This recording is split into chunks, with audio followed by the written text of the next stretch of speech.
first time I went to combat was Operation Desert Shield and Desert Storm in 1990 and 1991. And I know looking back on the history of that war, people will say, oh, well, that was the very quick 4-day war and we didn't have that many casualties. Going into that conflict, when we were alerted and were preparing to deploy to Saudi Arabia and then later into Iraq, we were told that we were going up against the Iraqi army. They were at the time, the fourth largest in the world. They had just participated in an 8-year war against Iran.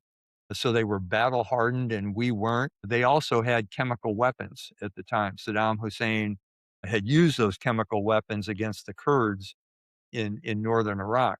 So we were really mindful of how difficult that situation was going to be. I was with a cavalry squadron at the time, which means I was part of a unit that was out in front of a division of 20,000 soldiers. And our job was to find the enemy when we conducted the attack into Iraq and to pass them on to the tank brigades and battalions.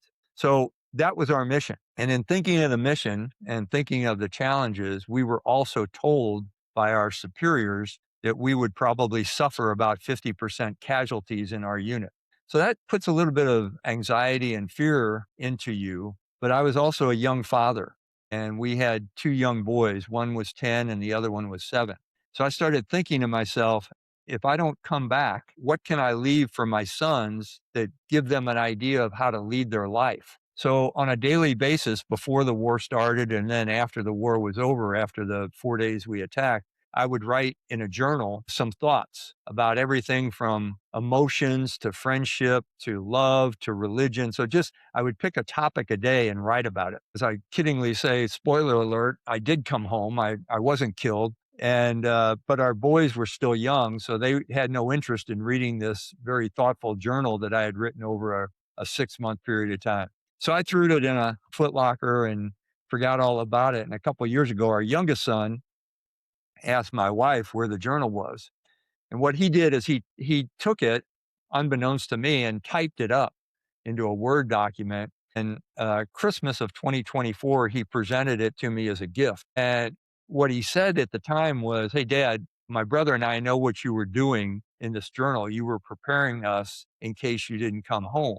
And now that we're fathers and that we've experienced war, we understand what you were trying to do." And it was a very emotional moment when he gave me this. But then he added to it, he said, "Hey, you've spent 30 years in the military and you've had some years in the private sector since then. Why don't you take this and expand upon it so your grandkids understand the kind of person you were?"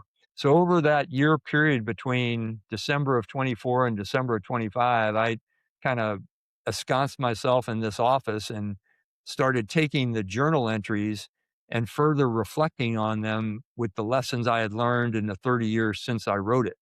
So it is a book with the original journal entries from combat in 1991, reinforced with some additional thoughts about those same topics: friendship, love, emotions, combat, intelligence, how to relate to other people, leadership. And that's what the book's about. And I didn't know if it would be published, and I just did it initially for the family, but I sent it off to a publisher asking if he thought it would be worthy of publishing. And he immediately returned to me after reading it overnight. He actually stayed up all night reading it. And he said, this is a good book. And I think a lot of people would get a lot out of it, especially parents who are trying to teach their children things about life. So that's the book. It's a combination of journal reflections, but also information about the military, which I think is helpful because during my time as an analyst on CNN and now a writer for other organizations about what really happens in the military, we know that 99% of the American public do not serve in uniform. So very few of them have an understanding of what the military does. So this book is not only a reflection of life, but it's also provides information about what the Army does and how it connects to the other services.